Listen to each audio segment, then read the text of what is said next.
Pangatlo, respeto kailangan sa pagmamahal ay may respeto po kayo hindi lamang sa inyong dalawa, kundi po sa mga magulang. And I quote, napakaganda po dito. Ang sabi po dito, thank you. We cannot thank all of you enough for joining us today.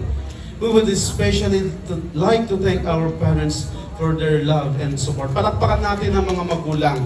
Kung hindi din po sa mga magulang ay hindi po sila nandirito ngayon.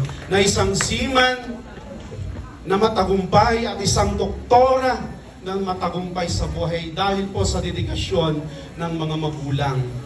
Mano anak niyo, sir? Duwa lang. Pwede duduwa mo eh. Sir kayo? Talo. So di kayo mo, sir, 5. Pinagtipon mo.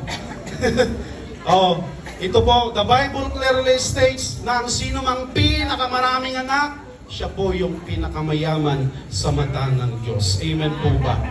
Ano sabi ng Panginoon sa Genesis? Go and multiply. Tulad ng mga buhangin at buhok, iso nga sir sa alak ng mga 5, in the mall. Kaya,